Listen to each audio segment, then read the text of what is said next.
श्री स्वामीनारायण भगवान की जय। कृपा करो मुझ पर हरि सुख निधि सहजानंद, आपके गुणगान करने बुद्धि दो भगवन। अक्षर पुरुषोत्तम भय यहाँ प्रकट भूतल पर प्रभु, अनेक जीव धारने को मनुज तनु लीनी विभु। गुणातीतं गुरु प्राप्य ब्रह्म रूपम निजात्मनम, विभाव्य दास भावेन स्वामी नारायणं भजे। श्रीहरिं साक्षरं सर्वदेवेश्वरं, भक्ति धर्मात्मजं दिव्य रूपं परम। शांतिदं मुक्तिदं कामदं कारणं, स्वामी नारायणं नीलकंठं भजे श्रीहरिं। मेरे श्री स्वामीनारायण भगवान की जय। अक्षर पुरुषोत्तम महाराज की जय। गुणातीतानंद स्वामी महाराज की जय। श्यामल रामचंद्र भगवान की जय। उमापति महादेव की जय। राधा कृष्ण देव की जय। दुर्गे मात की जय। श्री हरि प्रमुख स्वामी महाराज की जय। महंत स्वामी महाराज की जय। मेरे बड़ों को, बुजुर्गों को मेरा प्रणाम और बच्चों को आशीर्वाद।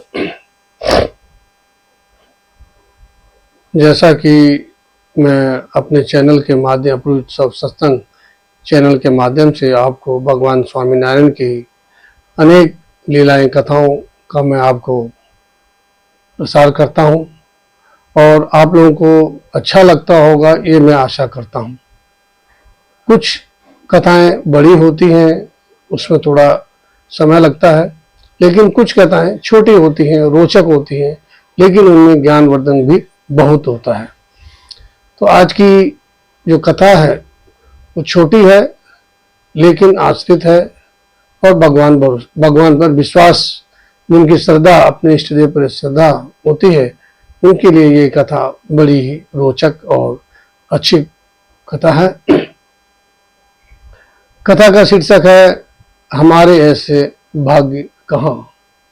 अक्सर ये शब्द हम आमजन जो लोग हैं ये कहते हैं, भाई मेरे ऐसे भाग्य कहाँ कि जो यहाँ आप बैठे हैं, आप तो बहुत अच्छी जगह बैठे हैं, बहुत अच्छी जगह रहते हैं, आप पे तो भगवान की कृपा है, आप पे इनकी कृपा है, मेरे ऐसे भाग्य कहाँ। बार बार हम अपने भाग्यों को याद करते हैं, कोसते हैं कि भाई मेरे ऐसे भाग्य कहाँ कि मुझे भी ऐसा सौभाग्य प्राप्त हो, चाहे वो सेवा का हो, भगवान के दर्शन का हो, किसी कथा का हो, मतलब जिसमें उसकी रुचि है और उसको पाने के लिए वो ये कहता है कि मेरे ऐसे भाग्य कहाँ। ये एक कथा एक गांव की है। किसी समय श्री हरि एक मूली गांव में पधारे थे। वहां दर्शनार्थ में काफी सारे हरि भगत गांव के लोग वहां भगवान के दर्शन के लिए गए हुए थे। उन दर्शनों में एक गरीब किसान भी वहां गया हुआ था। वो और उनकी पत्नी का नाम था पातलबाई। दोनों इतने भावुक थे कि जब भी वे श्री हरि के दर्शन करते वो तृप्त ही नहीं होते थे। उनके दर्शन करते ही वह हमेशा यही सोचते थे कि क्या भगवान कभी हमारे गांव पधारेंगे, हमारे ऐसे भाग्य कहाँ। यही सब उन्होंने भी कहा। दूसरे ही दिन प्रातःकाल श्री हरि अपने कुछ संतों और हरिभक्तों के साथ उस पातलबाई के घर पूछते पूछते उसके आंगन के पास पहुंच गया, वहां खड़े हो गए।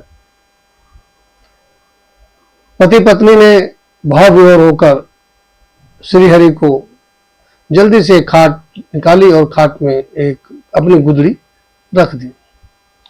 वो गुदड़ी बिछाई। श्री हरि बड़े प्रसन्न हुए, ये गुदड़ी तो आपकी बहुत अच्छी है। गुदड़ी पे बैठ गए। अब किसान की जो पत्नी थी, भाव विभोर थी, वो जल्दी से अपने किचन में गई विस्मित करते हुए और दूध का एक कटोरा श्री हरि के लिए फटाफट भर के ले आई।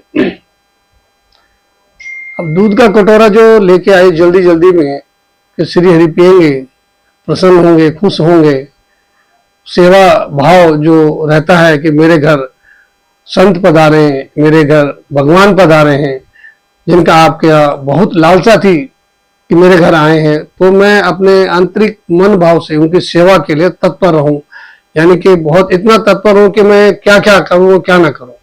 यही भाव उसकी किसान की पत्नी के अंदर था। वह जल्दी से किचन में गई और दूध के कटोरे में भर के श्री हरि को पिलाने लगी। श्री हरि ने जैसे ही वह पिया, वह बड़े खुश हुए कि अच्छा, ये दूध के कटोरे में आपने शक्कर भी मिलाई है। तो कहने लगी, महाराज ये अपने घर का दूध है, इस मिठास क्यों नहीं होगी। तो श्री हरि ने दोबारा कहा, अच्छा तो फिर एक कटोरा और लाओ। तो एक कटोरा पिया, 2 कटोरा पिया, 3 कटोरे श्री हरि ने पी लिए। अब 3 कटोरे श्री हरि ने पी लिए और दोनों के दोनों पति पत्नी बड़े खुश हुए कि आज हमें श्री हरि ने अपने सेवा का अवसर दिया, बड़े प्रसन्न हुए। लेकिन जब किचन में गए देखा तो दूध का कटोरा था खत्म। अब दूध खत्म हो गया। अब जो और साथ में हरिभक्त आए हैं, अब उनको क्या पिलाएं। तो पत्नी ने कहा, ठीक है कोई बात नहीं, इनको हम छाछ पिला देते हैं। बोला ठीक है। दोबारा फिर किचन में गई और जब किचन में उसने देखा, बर्तन छाछ के बर्तन उठा के देखा तो उसमें दूध था। और वो बड़ी विस्मित हुई कि तो मैंने श्री हरि को दूध के बदले छाछ पिला दी। वह दौड़ी दौड़ी रोती हुई श्री हरि के पास चली आई और कहने लगी, श्री हरि मुझे माफ कर दो, मुझ पगली को माफ कर दो, मैंने आपको दूध समझकर छाछ पिला दी। श्री हरि बड़े प्रसन्न हुए और हंसते हुए कहने लगे, मुझे तो तुम्हारी छाछ शक्कर मिश्रित वाली दूध से भी बहुत मीठी लगी। अब यहां पर हम इस कथा का सारांश देखें तो श्री हरि का जो कहने का जो भावार्थ था वो यही था कि आपकी जो छाछ थी वो दूध से भी मीठी थी, यानी कि आपका जो प्यार और सम्मान और मान जो आपने दिल से मुझे दिया वो मुझे बहुत अच्छा लगा। तो हम जब भी अपने इष्ट देव से, भगवान से, संत से, गुरु से दिल से इतना प्रसन्न होते हैं कि हम उनके लिए क्या करें, तो ये भाव वो भी जानते हैं और हम भी जानते हैं। तो हम अपने दिल से यही कहें कि प्रभु आप हमें भी सेवा का मौका दें और हम भी प्रसन्न हों कि हमें भी आपकी सेवा का मौका मिला है। तो मैं पुनः उन सभी भाई बहनों से प्रार्थना करूंगा कि जिन्होंने अभी तक चैनल सब्सक्राइब, लाइक, बेल नहीं करी, कृपया चैनल सब्सक्राइब करें, लाइक करें, बेल करें और अपने जितने भी सगे संबंधी भाई बहन हैं उन सबको यह वीडियो प्रेषित करें ताकि उनको भी भगवान स्वामीनारायण की लीलाएं, कथाएं का आनंद और ज्ञान मिल सके। यही मेरी आप सब चरणों में प्रार्थना है। जय स्वामीनारायण।